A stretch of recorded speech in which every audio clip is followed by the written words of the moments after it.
बिस्मिल्लाहिर्रहमान। 5 अल्फाज के तर्जुमे में कमी रह जाए। वो जो 4 लाख अल्फाज का तर्जुमा करने वालों की खिदमत हैं उन्हें नज़रअंदाज नहीं किया जा सकता। लेकिन अगर 5 अल्फाज का तर्जुमा भी नज़र सानी मांगा है तो फिर पूरे कुरान का तर्जुमा दोबारा क्यों नहीं होना चाहिए। बहुत सामने और रोशन सामने की और रोशन आयात है जिनका तर्जुमा दोबारा होना चाहिए। और आयात की मिसालें तो मैं बाद में देता हूँ, पहले कुछ हदीसों को ही देख लीजिए। तर्जुमा बार बार होना चाहिए, दोबारा होना चाहिए। तर्जुमे मशहूर हैं मगर वो तर्जुमे इल्मी तौर पर ठीक नहीं है। मसलन कितनी मशहूर हदीस है, शायद यहाँ भी कहीं लिखी भी हो या इमाम बारगाह में हमारी लिखी भी है। इन्नल हसन वल हुसैन सय्यदा शबाब अहलिल जन्नह। हसन और हुसैन जवाना ने जन्नत के सरदार हैं। तर्जुमा ठीक नहीं है, तर्जुमा ठीक नहीं। मशहूर यही है, सभी इसको बच्चे को कहते हैं हसन हुसैन जवाना ने जन्नत के सरदार। तर्जुमा ठीक नहीं है। नबी ने बहुत ही सादा ज़बान में बात की है। नबी ने इंतहाई सलीस ज़बान में बात की है। आसान बोलना ही तो नबी का मौजूदा था। भाई मुश्किल बोलना मुश्किल नहीं है, आसान बोलना मुश्किल है। सलवात पढ़े मोहम्मद वाले।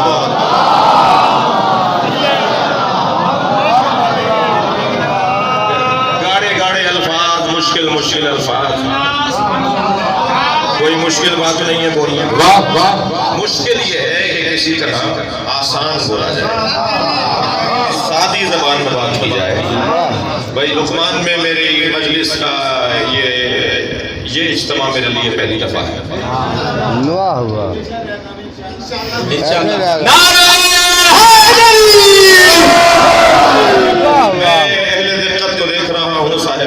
बैठे हुए हैं, आ जाइए थोड़ा सा करीब आ जाइए। साहिबान अदब बैठे हुए हैं और मजालिस पढ़ने वाले लोग बैठे हुए हैं और मजालिस करवाने वाले लोग बैठे हुए हैं और मैं जाकिर गर लोग बैठे हैं, जरगर नहीं, जाकिर गर लोग बैठे हुए हैं। लोग तो माशाल्लाह बड़े ही मुसज्जा और मुकफ़्फ़ा लोग बैठे हुए हैं, बहुत ही मुरस्सा लोग बैठे हुए हैं। तो एक जुमला कह देता हूँ अज़ीज़ान गिरामी, मेरे मौला अली ने जो ये फरमाया कि नबी लोगों की अक्ल के मुताबिक बात करते हैं।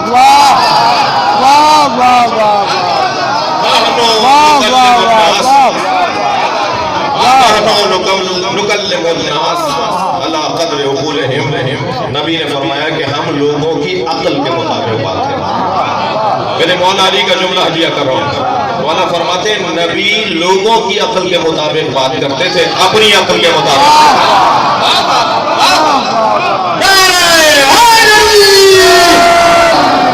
सरकार अपनी अक्ल के मुताबिक बात करते हैं। बात समझ में किसे आती सिवाय अली के?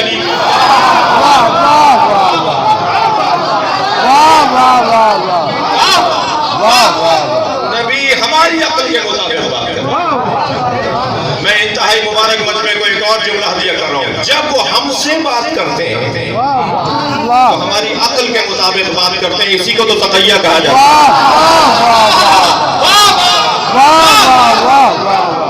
खबरदार, तक़य्या बुज़दली को नहीं कहते। हमारे यहाँ तक़य्या मुसल्लमात तशय्यो में से है। वो शिया नहीं है जो तक़य्ये पर यकीन ना रखता। और अगर कोई कहता है कि शिया यानी तक़य्या, शिया तक़य्या करने वाले को कहते हैं यानी शिया बुज़दिल को कहते हैं, तो जेलों का जुलूस आके देख लो।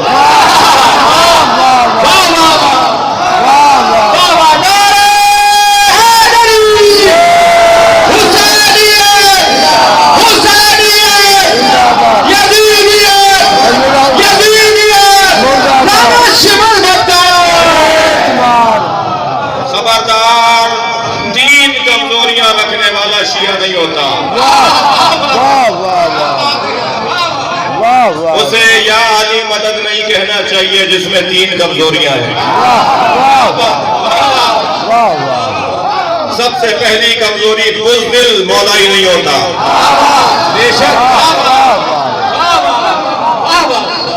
बुज़दिलों का क्या ताल्लुक मौला से? बेशक बेशक भी कह रहे हो और डरपोक भी हो।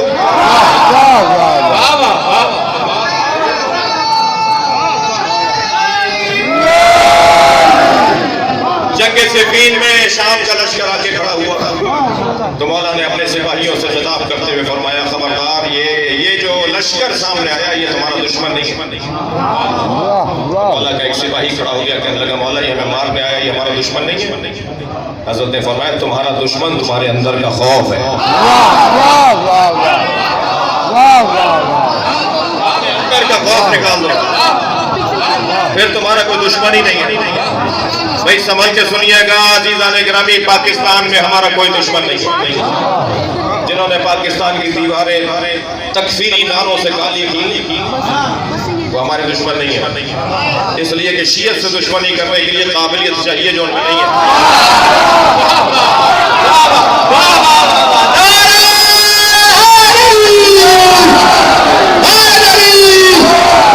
जंगे सिफ़ीन में एक शख्स ने मौला की तलवार को देखकर कपड़े उतारना शुरू कर दिए। मौला ने मुंह मोड़कर फरमाया, ये इस काबिल नहीं है, इस पे तलवार चला है।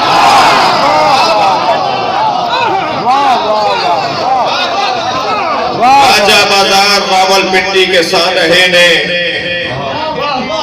कई साल तक हमें शर्मिंदा करवाया और लंबी लंबी ज़बानें चलती रहीं कि शियों ने आग लगाई, शियों ने हमला किया। और फिर कई साल के बाद फौज के मोहतरम सिपाही ने यह आकर इंकशाफ किया कि उसी मसलक के लोगों ने काले कपड़े पहने थे जिनका मदरसा था। मैं आपको बशारत दे रहा हूं, ये जो अभी कुछ दिन पहले पाकिस्तान में एक ड्रामा किया गया, इसका भी खुलेगा कि इसके पीछे कौन है। इसके पीछे आलमी साजिशें हैं, मुल्क के खुदादाद के दुश्मनों के नापाक अज़ाइम हैं।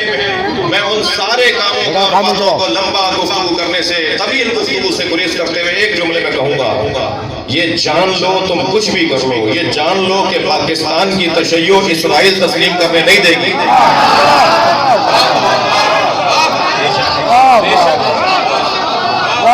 सलवात पढ़ेंगे मोहम्मद वाले।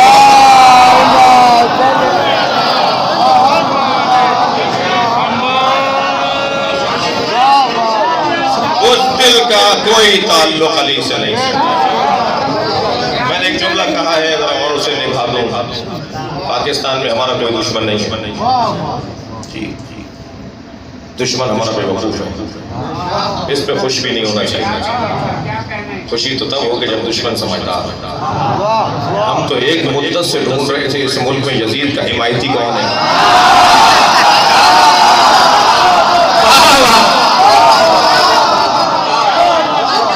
अल्लाह ने हम पे करम किया, चेहरों से नकाबें उतर गई। अल्लाह ने हम पे करम किया कि बिरादरान अहले सुन्नत के दरमियान जो काली भेड़ें थी वो सामने आ गई।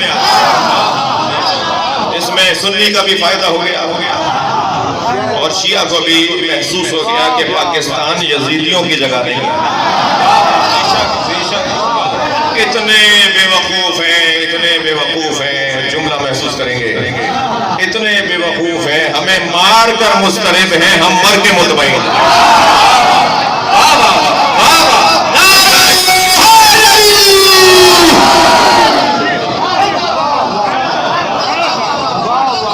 बुज़दिल का कोई ताल्लुक नहीं है।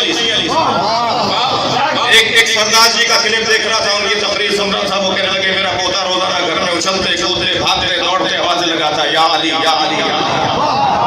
तो मैंने अपने पोते से पूछा कि तुम या अली क्यों पुकारते हो?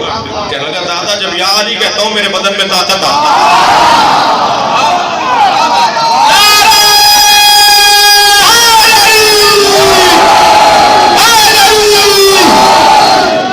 बुज़दिल का कोई ताल्लुक अली मौला से नहीं, और अगर कोई अली मौला से ताल्लुक जोड़ना चाहता है तो उसे शुजा बनना पड़ेगा। दूसरी कमजोरी थके तो नहीं दूसरी कमजोरी जो मौलाई में नहीं होनी चाहिए वो है कंजूसी।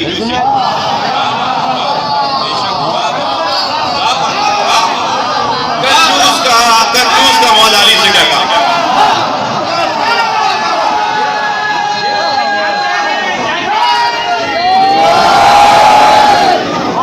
कंजूस और अली वाला हम उस दर से जुड़े हुए हैं जो दाराई में भी अता करता है और नादारी में भी अता करता है। भाई इनके पास होता है तब भी देते हैं, नहीं होता तब भी देते हैं। बच्चा मेरे पास आया कि लगा मौलाना होंगे तो देंगे, पैसा होगा तो देंगे। मैंने कहा नहीं, तुम देने वाले होते तो पैसा होता।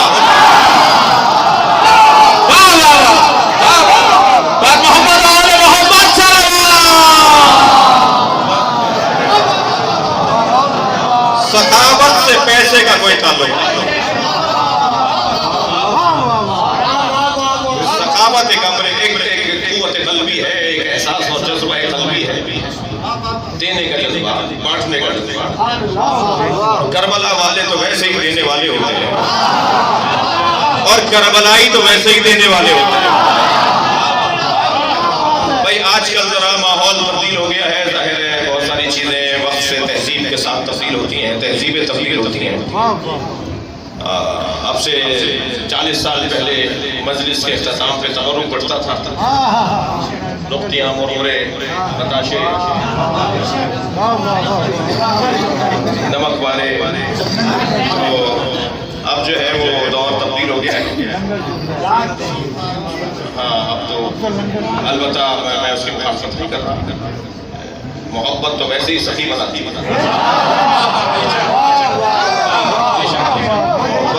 मोहब्बत के दो जौहर हैं भाई, मोहब्बत के दो जौहर हैं।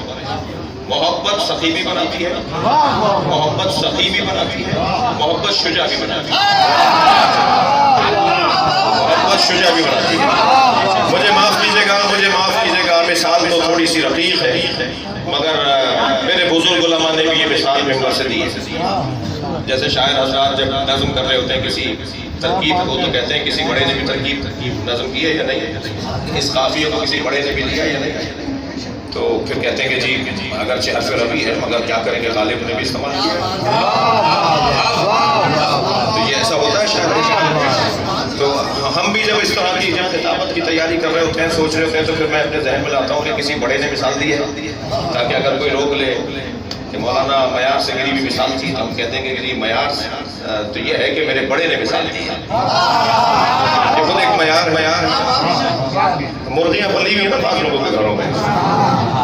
ये मुर्गी जो है ना, इसमें दो कमजोरियां हैं, ये बुज़दिल भी है, कंजूस भी।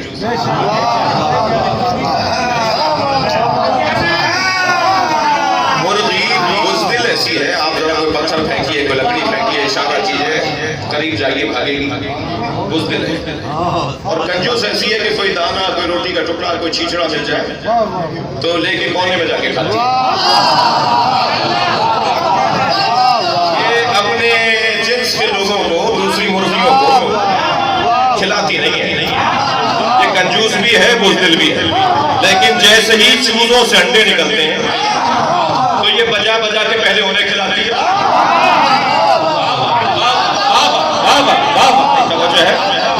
पहले बजा बजा के दूसरों को खिलाती है, बच जाता है तो खुद खा लेती है, और ऐसी शुजा हो जाती है कि जानवरों से लड़ जाती है, बच्चों की खातिर जानवरों से लड़ जाती है। तो ये तो सामने की बात है ना कि अगर किसी से मोहब्बत हो जाए तो सखी भी हो जाए, किसी से मोहब्बत हो जाए तो शुजा भी हो जाए। तो हम चाहते ये है कि उससे मोहब्बत करो जिसे हुसैन कहा जाता है, ताकि शुजाअत भी आ जाए, सखावत भी आ जाए।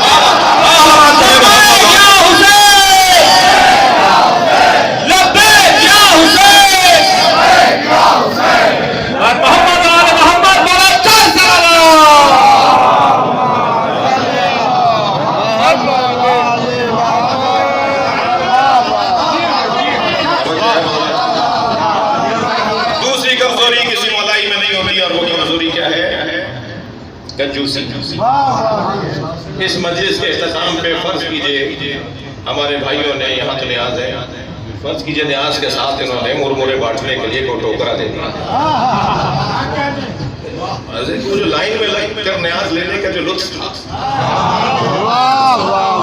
जो रूहानियत थी, जो नूरानियत थी ना, लाइन में लग कर न्याज लेने की, उसका रंग ही कुछ और था। तो बहुत सारी चीजें तब्दील हुई हैं, मगर बहुत सारी चीजों को अगर अलामती तौर पर ही सही महफूज रहना चाहिए ताकि उसकी रूहानियत महफूज रहे। अब वो बांटने वाला एक और लेने वाले 2000।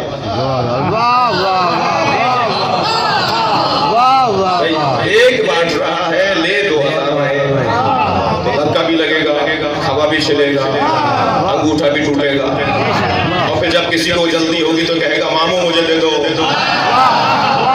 अब वो मुड़ के देखेगा ये मेरा भांजा कौन सा है। फिर कभी आवाज आएगी चाचा मुझे दे दो, वो देखेगा ये मेरा भतीजा कौन सा है। तो ये तो तरीका पुराना है, जब कुछ चाहिए होता है तो रिश्तेदारियां दी जाती हैं।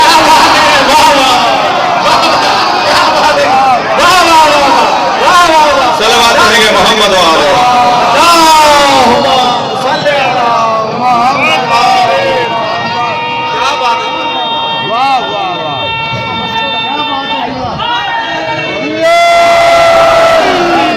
दूसरी कमजोरी मौलाई में नहीं होती और मौलाई कंजूस नहीं होती।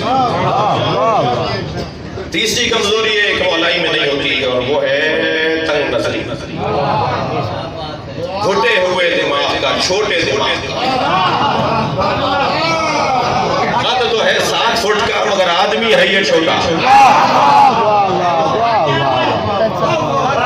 वो सारनपुरियों का इमाम बारगाह, वो नानौतनियों का इमाम बारगाह, वो सादाते बहरा का इमाम बारगाह, वो सिंधियों का इमाम बारगाह, वो पंजाबियों का इमाम बारगाह, हुसैन का कौन सा है?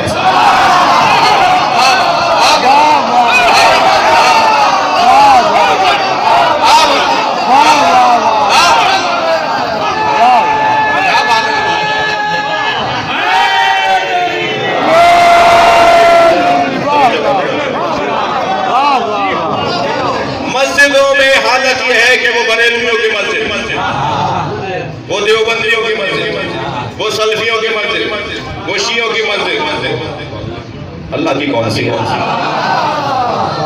खफा ना हो तो जुमला कहूं, मस्जिदों में अल्लाह नहीं मिलता और धीमे से कहता हूं इमाम बारगाह में हुसैन नहीं मिलता। तंग नजर अली का चाहने वाला नहीं होता। लफ्ज़ गैरत मेरे बच्चों ने कितना सुना है? लफ्ज़ गैरत, गैरत का मतलब उस वक्त तक रोशन नहीं होगा जब तक कि गैर को तसव्वुर में ना लाया जाए।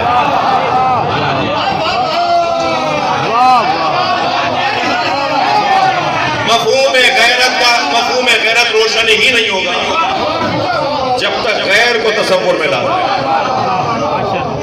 और गैर किसे कहते हैं? जब तक गैर समझ में नहीं आएगा गैरत का मतलब समझ में नहीं आएगा। गैर जबानों की बुनियाद पर नहीं होता, गैर इलाकों की बुनियाद पर नहीं होता, गैर रंगों की और होलियों की बुनियाद पर नहीं होता। आप आमादा हैं जुमले को सुनने के लिए? गैर इन नामाकूल वजूहात की बुनियाद पर नहीं होता, गैर होता है हुब्बे अहले बैत की बुनियाद। जिसके दिल में अली बसता हो मेरा,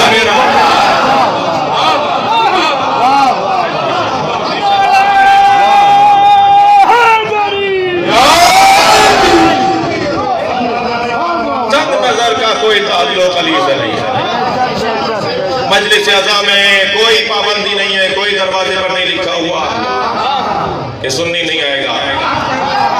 शिया इमाम हुसैन की अज़ादारी के मालिक नहीं है, शिया इमाम हुसैन की अज़ादारी के नौकर हैं और नौकरों को अपनी औकात में रहना चाहिए।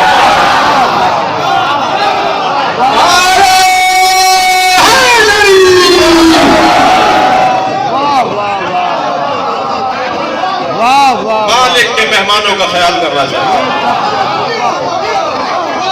जो भी हुसैन के घर में आके बैठा है वो इमाम हुसैन का मेहमान है। ये बहस ही नहीं होगी कि कौन सुन्नी है कौन शिया है। मैं तो इससे ज्यादा बालातर बात करूंगा। हम इमाम बारगाह में नमाज नहीं पढ़ते और मस्जिद में मजलिस नहीं करते। तकरीर होती है, खिताब होता है, मजलिस हो भी जाती है, मगर बराबर बराबर दो हॉल बनाते हैं, मस्जिद भी और इमाम बारगाह भी। हम मस्जिद इमाम बारगाह, क्या पैसे जाते हैं शियों के पास? मस्जिद में भी मेंबर है, मस्जिद में भी माइक है, वही मस्जिद में मजलिस को नहीं करते। हम मस्जिदों में मजलिस इसलिए नहीं करते कि मस्जिद में हिंदू नहीं आ सकता, यहूदी नहीं आ सकता,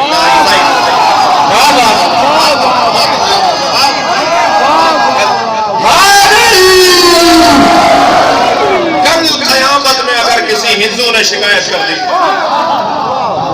किसी ईसाई ने शिकायत कर दी कि हम दीन समझने गए थे, मुसलमान ने तो मस्जिद में आने नहीं दिया, कोई जवाब नहीं दे सकेगा, हम जवाब दे सकेंगे।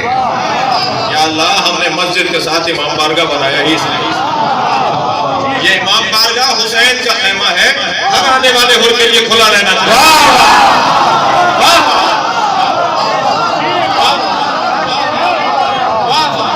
कोई पाबंदी नहीं है, कोई बराबर वाले से नहीं पूछा जा रहा कि तुम कौन हो। खबरदार, तंग नजर शिया नहीं होता, घुटे हुए दिमाग का मौला ही नहीं होता। मैं और आप जिस जगह बैठे हैं वो ऐनक बदलने की जगह है। ये जगह ऐनक तब्दील करने की जगह है। यहाँ बैठने वाले की रोयत ही कुछ और है। यहाँ बैठने वाला देखते ही किसी और निगाहों से है। सुर्ख शीशों की अगर ऐनक लगा ली जाए तो शलजम भी चुकंदर नजर आएगा। तो ऐनक की तो बदलवानी है कि वो देखो जो हुसैन दिखाना चाहता है, वो देखो कि जो अहले बैत दिखाना चाहता है। हम गाड़ियों की बुनियाद पर एहतराम नहीं करते। 2 करोड़ की गाड़ी से उतरना है तो बड़ा आदमी, साइकिल मारा है तो छोटा आदमी, कलफ के कपड़े पहन के टेढ़ा टेढ़ा चल रहा है। कुछ लोगों के कपड़ों में कलफ होता है, कुछ लोगों की गर्दनों में कलफ है।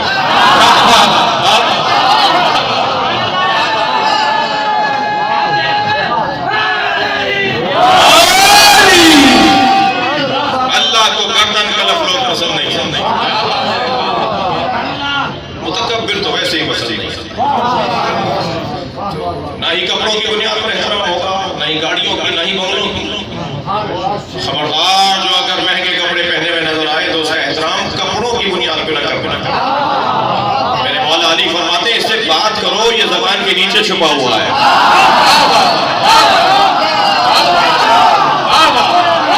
ये जब बोलेगा तो मालूम हो जाएगा कि कितना बड़ा आदमी है, कितना अजीम आदमी है।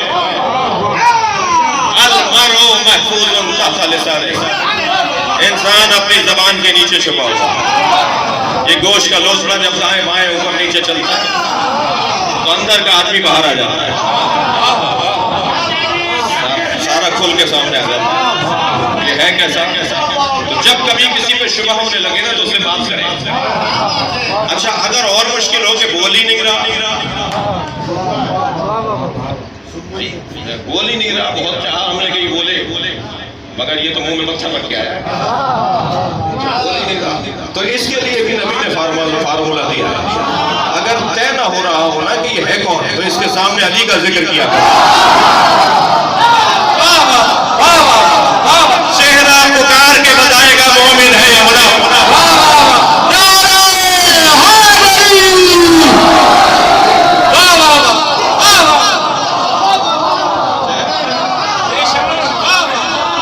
तंग नजरी से तशय्युर का कोई ताल्लुक नहीं है। ये हदीस मेरे अजीजों, मेरे भाइयों, मेरे बच्चों, कमसिन साथियों, तुमने ये हदीस सुनी है मौला के फजाइल के बाब में। फजाइल का बाब भी है और अली की जानिब से हिदायत का पैगाम भी। मौला फरमाते जो सुन लिया तो मेरे लिए अगर मसनद खजामत को बिछा दिया जाए, लफ्ता तो अहला तौरात में तौराते हैं, मैं तौरात वालों का फैसला तौरात के मुताबिक करूँगा, इंजील वालों का फैसला इंजील के मुताबिक करूँगा, फैसला कुरान के मुताबिक करूंगा। और इंजील पुकार कर कहेगी जो फैसला अली का है वही मेरा है। कुरान आवाज देकर कहेगा कि जो फैसला अली का है वही मेरा है। तो जहां ये मौला का फरमान अली के वुसअत इल्मी पर दलील है, वहां बर्दाश्त और तहम्मुल मिजाजी और हर एक के लिए दरवाजा खुला रखना। भाई अली कह देते कि इंजील मंसूख हो गई, मैं इंजील के मुताबिक फैसला ही नहीं करूंगा। अली कह देते कि तौरात मंसूख हो गई, मैं तौरात वालों का फैसला ही नहीं करूंगा। मगर अली ईसाइयों को जिंदा देखना चाहते हैं। तंग नजर फटे हुए दिमाग का शिया नहीं होता। अली यहूदियों को जिंदा देखना चाहते हैं, अली ईसाइयों को जिंदा देखना चाहते हैं। जब अली ईसाइयों को यहूदियों को जिंदा देखना चाहते हैं तो सुन्नी तो हमारी जान है। क्या बात है, सलावत पढ़ेंगे मोहम्मद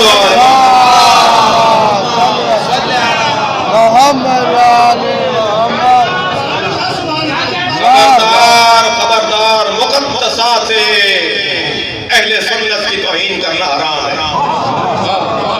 मुसल्लमा इस्लामी मसालिक के मुक़द्दसात की तौहीन करना हराम है। अहले सुन्नत के मुक़द्दसात की तौहीन करना हराम है। मगर ये याद रहे कि मुक़द्दसात कौन है ये भी अहले सुन्नत ही बताएंगे।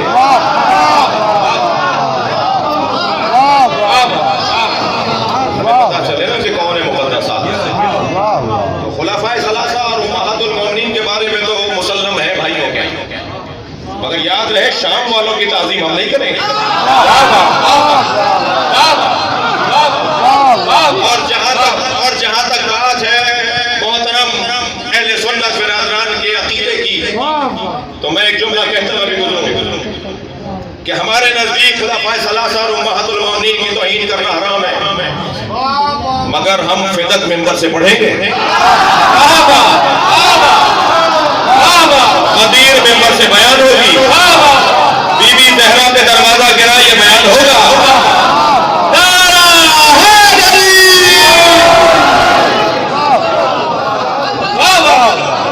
हम बताएंगे कि अहले बैत के साथ क्या हुआ। सलावत पढ़ेंगे मोहम्मद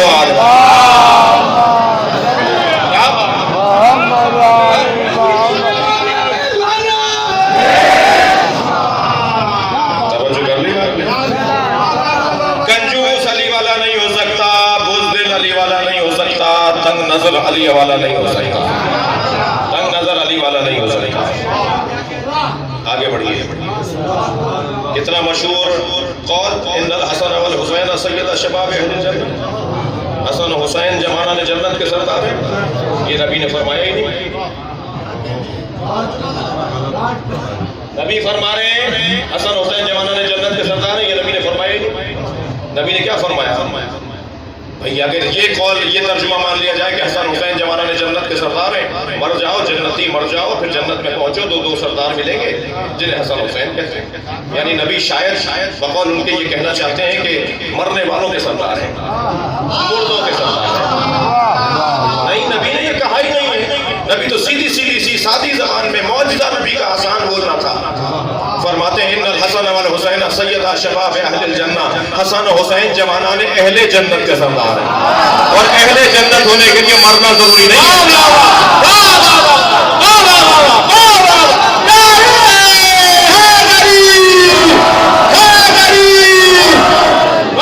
हसन हुसैन जमाना ने अहले जन्नत के सरदार हैं। इसी दुनिया में अहले जन्नत बन जाओ हसनैन सरदार।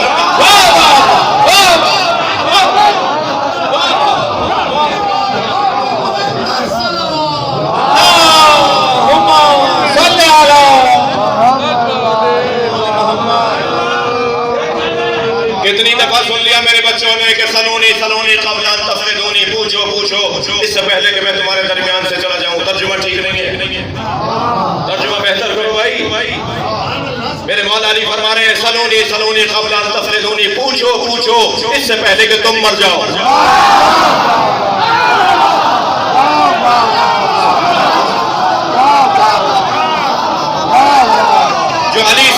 पूछेगा मर जाएगा, अली के दरवाजे पर नहीं आएगा बर्बाद हो जाएगा।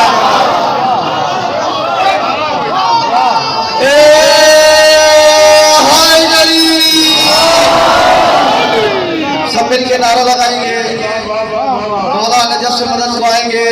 इमाम बारगाह के सामने बैठे हुए लोग, हाल में बैठे हुए लोग मिल के नारे का जवाब देंगे, हुसैनियत, हुसैनियत, यज़ीदियत, यज़ीदियत, नारे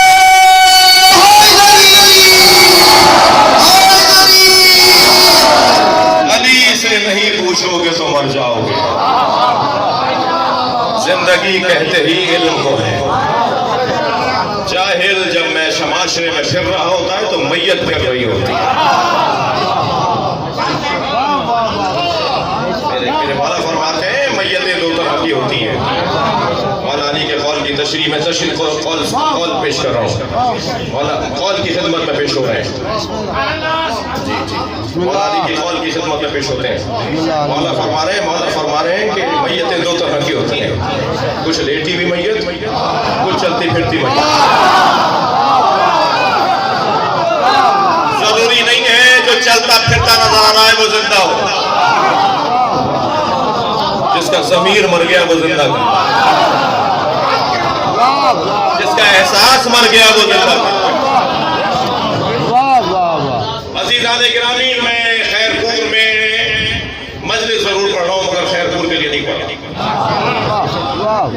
इस वक्त मुसलसल मुख्तलिफ जगहों से ये मजलिस मुंतशिर हो रही है, जा रही है दुनिया भर में। तो एक जुमला सबके लिए कहूँगा और पूरी कौम के लिए कहूँगा। देखिए, सुन्नी भाइयों की कमजोरियां उनके उलमा बताएंगे, मैं नहीं बताऊंगा। अगर सुन्नी भाइयों की कमजोरियां मैंने बताई तो गलतफहमियां हो जाएंगी। मैं तो अपनी कौम की गलतफहमियां, कोताहियां, कमजोरियां बताऊंगा। और मुझे ना पहले कभी खौफ था कि कोई नाराज हो जाएगा। हमें हमेशा से यही रहा कि मौला नाराज ना हो जाए। हमेशा से एक नीयत तो हमेशा एक जैसी रखी कि खुश मौला को करना है। और बहुत अहम फैसला ले रहा होता हूँ तो फिर मशवरा भी करता हूँ, और मशवरों के बाद भी अगर बाल बराबर भी तरद्दुद होता है तो इस्तिखारा भी करता हूँ। और जब इत्मीनान क़ल्ब हो जाता है तो फिर बात भी कर देते हैं। और मैंने तो अपनी 24 साल रियासत में यही देखा। ये अभी 1 महीने में ये हालत नहीं हुई है। ये करम बीबी का 24 साल पुराना है। तो ये मैंने तो यही देखा है। तो जो चाहूँगा मेरी बहनें जो ऊपर बैठी हैं वो मजलिस, 2 मजलिसें ना करें, ऊपर मजलिसें ना करें।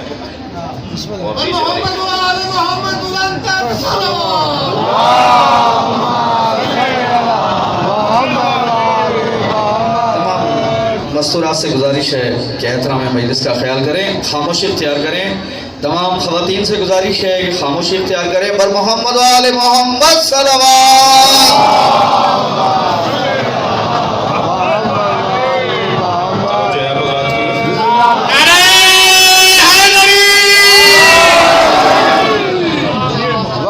मैं तो अपने बच्चों की कमजोरी बताऊंगा और बुजुर्गों से दुआ लेनी है। उनके लिए कोई ऐसी बात नहीं, कोई मेरा हक ही नहीं बनता, मेरा बनता ही नहीं है कि मैं कोई नसीहत करूं।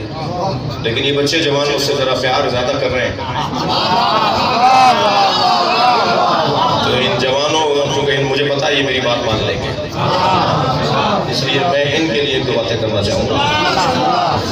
देखिए, जो माजी में हुआ सो हुआ, जो जैसा तैसा हुआ और बहुत अच्छा हुआ,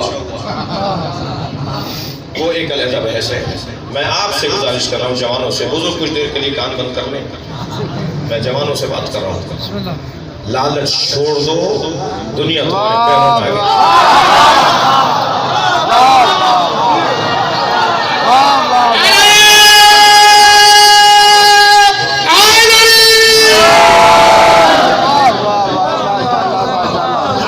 मैंने वैसे दरवाजे को कहा है ताकि दीवार सुन ले। सलवात पढ़े जरा मोहम्मद वाला।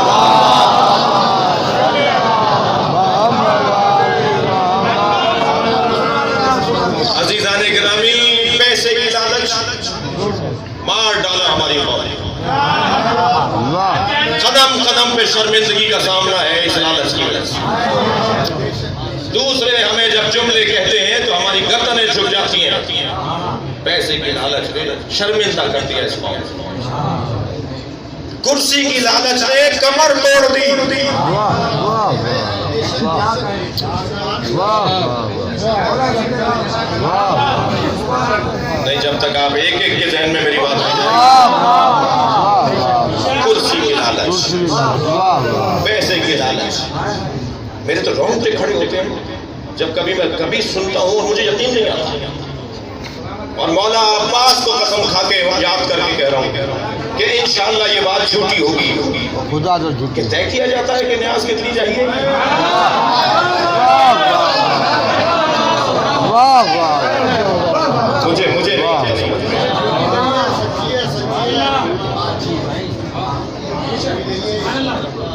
मिंबर पे तो यही कहूँगा भाई। वाह वाह वाह दर्द है, एक तकलीफ है। पैसे की खातिर मजलिस शर्मिंदा करके रख दिया पूरी। आबरू बढ़ाइए अपनी मिल्लत की, इज्जत बढ़ाइए अपनी कौम की। और एक दिन भी अगर अपनी कौम के लिए शर्मिंदगी का सबब बनना हो तो उससे पहले मर जाइए। वाह वाह वाह वाह। मुझे नहीं पता आइंदा साल 29 सफर को मुझे मुनव्वर भाई पढ़वाएंगे या नहीं।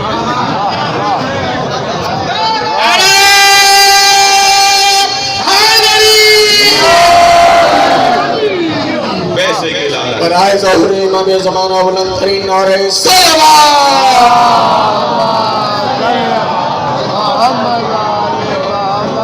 कुर्सी की लालच, मुझे नायब सदर बना दिया, मैं तो सदर बनूंगा।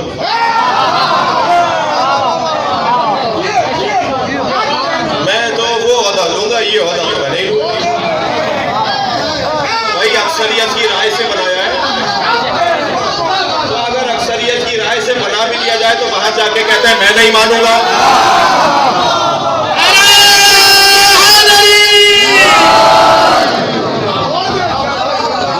पहले कह चुका हूं, तकरार कर रहा हूं कि ये मजलिस खैरपुर के लिए नहीं पढ़ रहा। खैरपुर में पढ़ जरूर रहा हूं, शान नुज़ूल जरूर जहन में रहे,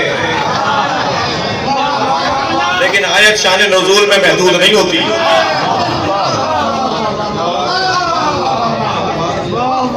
कुर्सी की लालच ने मार दिया, पैसे की लालच ने कमर तोड़ दी। शोहरत के तो इतने बीमार हैं। नाम अगर शहंशाह हुसैन नकवी और हमारे मुनव्वर भाई ने लिख दिया इश्तहार में नाम शहंशाह हैदर ज़ैदी, तो मैं कह रहा हूँ मैं तो आऊंगा ही नहीं, आपने मेरा नाम बिगाड़ दिया। जो अपनी जात का असीर हो वो कौम को क्या निजात दिलवाएगा? कौम की क्या खिदमत करेगा?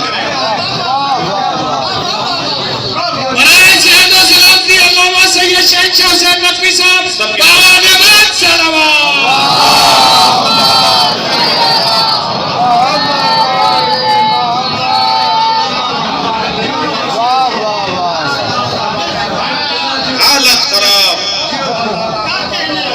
अज़ीज़ान गिरामी, अल्हम्दुलिल्लाह ये जो सब कुछ था मेरे हिसाब से 1 महीने में ये सब भूल गया। अब मेरी कौम में वो लोग बढ़ेंगे जिन्हें कुर्सी की लालच नहीं है।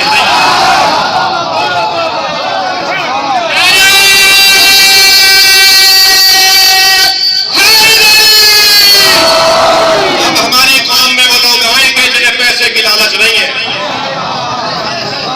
मौके बार बार नहीं मिलते। मेरे मौला ने एहसान किया है पाकिस्तान की तशय्यो पर, हमें जोड़ दिया। हमारी जमातों में आपस में तनाव था, खत्म हो गया। हमारे इदारों में आपस में खिंचाव था, खत्म हो गया। इस नेमत को दोहराओ ताकि नेमत हाथ से न चली जाए।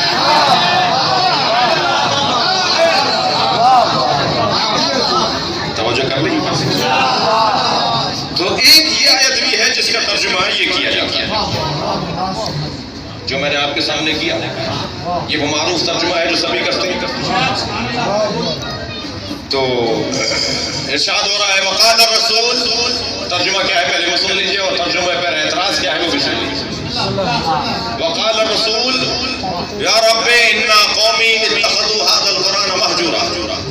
तर्जुमा ये है कि या अल्लाह मेरी कौम ने, मेरी उम्मत ने कुरान को छोड़ दिया। तर्जुमा ठीक नहीं है। जितना कुरान आज पढ़ा जाता है माजी में कभी नहीं पढ़ा गया। जितना कारियान कुरान आज है माजी में कभी नहीं थी।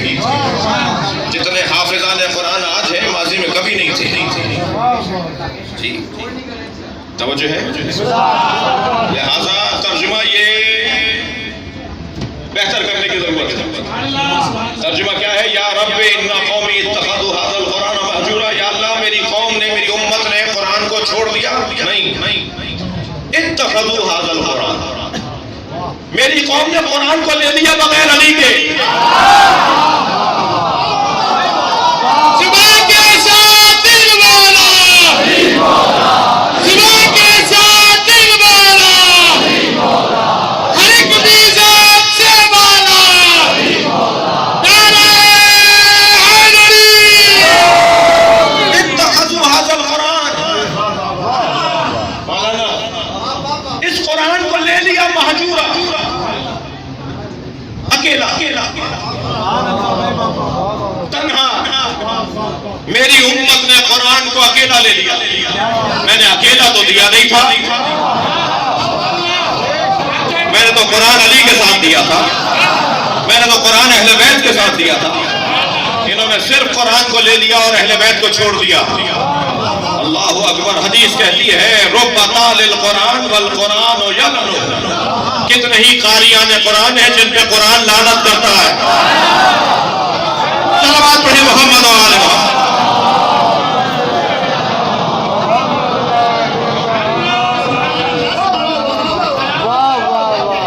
अकेला कुरान नबी देकर नहीं गए थे, नबी कुरान उनके साथ अहले बैत को लेकर गए। 5-8 मिनट फज़ाइल और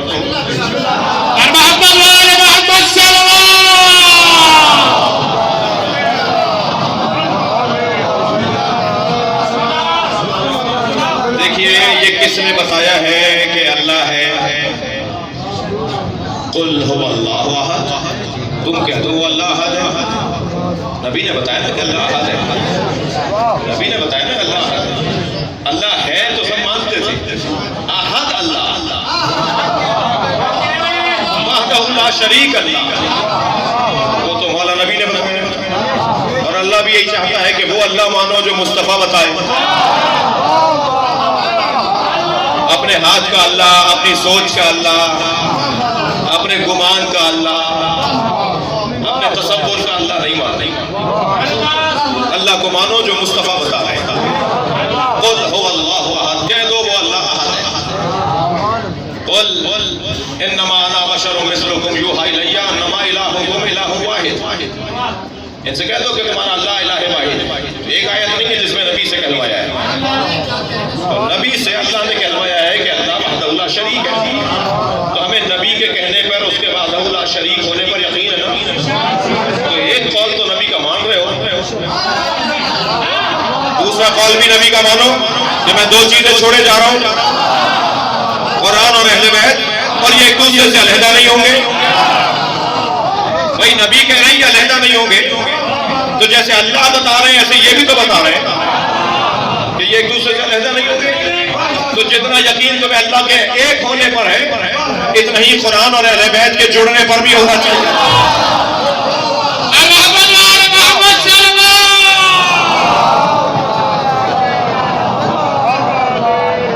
अब कहने लगे कि अगर कुरान है हमारे घरों में तो अहले बैत तो नजर नहीं आ रहे। तो भाई तुम्हारे नजर आने को मयार किसने बनाया है? तुम्हारा नजर आना मयार कब है? अल्लाह तुम्हें नजर आता है? तो कह दो तुम्हें नजर नहीं आता तो नहीं है, तो नहीं है।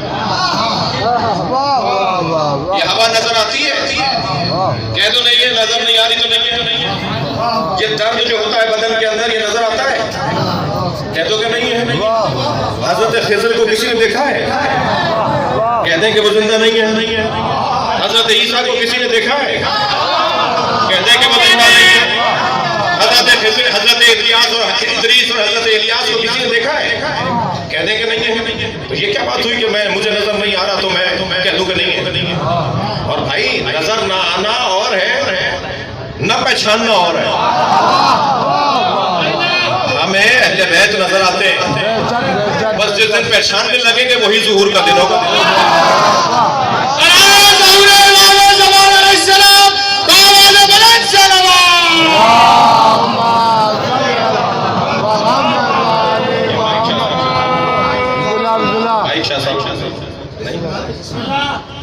ऐसे कैसे होगा? इतनी मजलिस हो गई, एक नारा भी नहीं आया। एक सलवात पढ़ेंगे जरा मोहम्मद।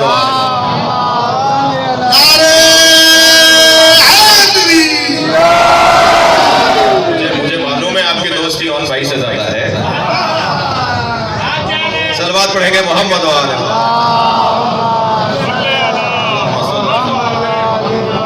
तवज्जो कर लीजिए भाई। अगर मुझे दिक्कत चाहूंगा फिर हमारे इमाम हाजिर हैं, जाहिर नहीं है। खैर पूरे में बहुत सौ को जानता हूँ, लेकिन फिर भी बहुत सौ को नहीं पहचान रहा। ये इतना बड़ा मजमा हाजिर है ना, मुझ पे सब जाहिर नहीं है। बहुत सारे बराबर में बैठे होंगे जो हाजिर हैं मगर जाहिर नहीं है। 40 साल तक नबी मक्के में हाजिर रहे, जाहिर नहीं थे। हमारे इमाम भी हाजिर हैं, जब हम पहचानने लगेंगे तो जाहिर हो जाएगा।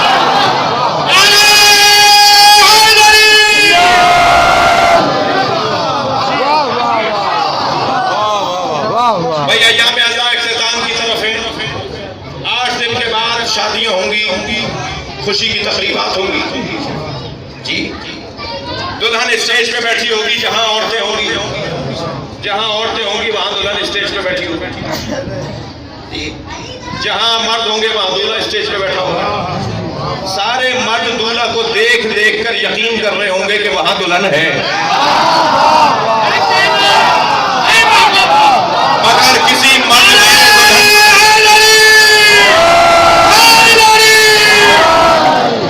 किसी मर्द ने दुल्हन को नहीं देखा, सारी औरतें दुल्हन को देख कर यकीन कर रही होंगी कि वहां दूल्हा है। किसी औरत ने दूल्हा को नहीं देखा, अगर तुम्हारे पास कुरान है तो मानो अहले बैत भी है। सलावत पढ़े मोहम्मद वाले मोहम्मद। इसलिए कि जब एक का वजूद दूसरे का लाजमा है और उसका लाजमा पहले का वजूद है, तो अगर कुरान और अहले बैत का लाजमा है और कुरान है तो अहले बैत भी है। सलावत पढ़ेंगे मोहम्मद वाले। हबीब खुदा खातमुल अंबिया मोहम्मद मुस्तफा अहमद मुस्तफा यासीन दावाने बैत सलवात।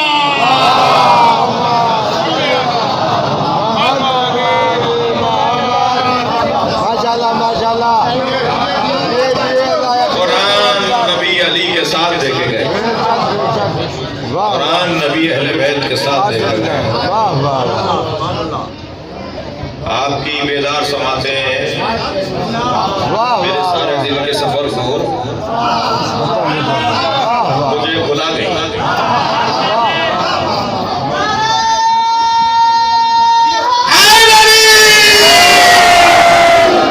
कुरान और अहले बैत नबी छोड़कर गए। अलिफ से अनार, बे से बकरी वाली किताब के लिए तो उस्ताद चाहिए।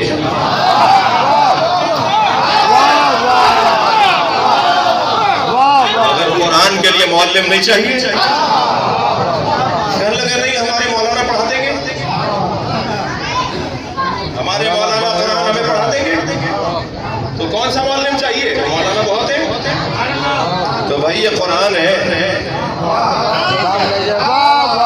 इस कुरान को पढ़कर सुनाना मुस्तफा और अली का काम है। अलैहिम आयाते। वाह वाह नबी के 4 कामों में पहला काम यतलू अलैहिम आयाते व युज़क्कीहिम व युअल्लिमुहुमुल किताब वल हिकमा। 4 काम है नबी की नबूवत के। मुझे अंदाजा हो रहा है कि आवाजें बहुत सी आ रही हैं, तो मुझे कम कर देनी चाहिए मस्जिद से।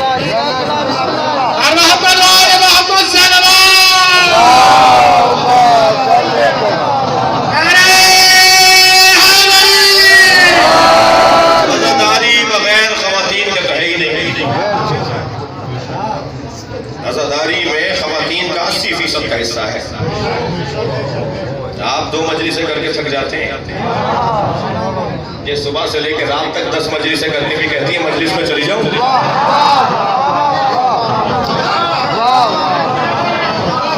और शौहर नामदार के लिए खाना भी बनाना है, और बच्चे के निहाल से पोतड़े भी धोने हैं, और उसको दूध और फीडर भी पिलानी है, और मजलिस भी करनी है। मैं इनके बारे में कह रहा हूँ ना, तो आप खामोश हो जाए। जरा सलवात पढ़े मोहम्मद वाले। इससे बेहतर और बुलंद सलवात नबी की ज़ात।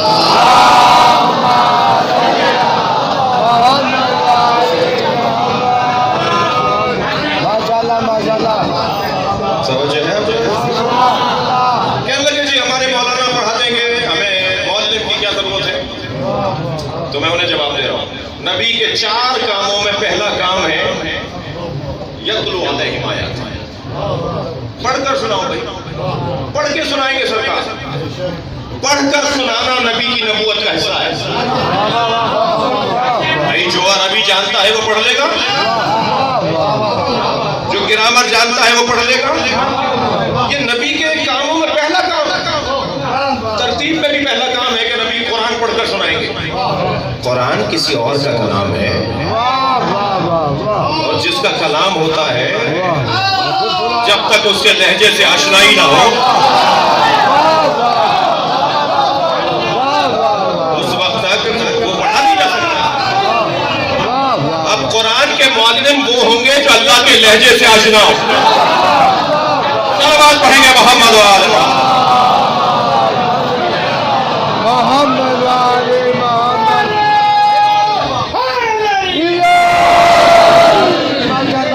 आपने तवज्जो कर ली।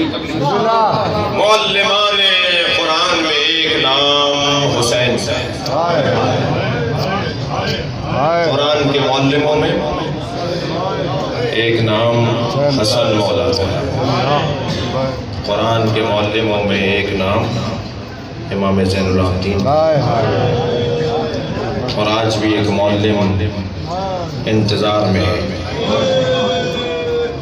मुझे तो ये तय करना मुश्किल होता है कि हम मुंतज़िर हैं या वो मुंतज़िर। हम अगर मुंतज़िर होते तो आ गए होते। मुंतज़िर तो वो है कि कब हम मुंतज़िर हो जाए। बहुत मुश्किल है चीज़ों, बहुत मुश्किल है। इतना कहता हूँ आगे बढ़ो कि ये घराना साहिबाने इज्जत घराना और मुसीबतें भी इनकी ऐसी हैं। क्या गहरा रब्त है फजीलतों का मुसीबतों के साथ। जो साहिबाने फजीलत होते हैं वही साहिबाने मुसीबत होते हैं। और इन साहिबाने मुसीबत में एक बड़ा नाम जनाब ज़ैनब है। जिस बीवी का लक़ब ही मुसीबतों का काबा। जनाब ज़ैनब के अलक़ाब में एक लक़ब है मुसीबतों का काबा। अल्लाहु अकबर। जिसके कुछ मुसीबतें तबाह होती हैं। अल्लाह का काम भी अल्लाह का है, हर एक से उसके मिजाज के मुताबिक इम्तिहान लेता है। हज़रत इब्राहीम के हम मन्नत मुरादों से इस्माइल दुनिया में आए। अल्लाह ने कहा इस्माइल की गले पे छुरी चलाओ। हज़रत यूसुफ पानी से बोलते थे, भाइयों ने कुएं में फेंक दिया। हज़रतारों, मौला अली गैरतमंद बहुत थे। एक यहूदी औरत को बाजार में फिरते हुए देखा। अली ने 3 दिन खाना नहीं खाया। मैं रोने वालों से पूछ लूं, जो एक अजनबी औरत को पिटते हुए देखे तो अली से खाना ना खाया जाए। अपनी ज़ौजा पे उठता हुआ हाथ कैसे देता। अजरुकुम अल्लाह। मौला हुसैन को प्यास बहुत लगती थी, लिहाजा करबला में सबसे ज्यादा प्यासा इमाम हुसैन का वजूद है। जनाब ज़हरा के मिजाज में मांगना नहीं था, कभी अपने शौहर से कुछ नहीं मांगा, कभी अपने बाबा से कुछ नहीं मांगा, कनीज मांगने जाती रही, बगैर कुछ कहे वापस आ जाती थी। जनाब फिजा से पूछा नबी मुकर्रम ने कि फातिमा कुछ कहना चाहती है, और मुझसे नहीं कह पा रही।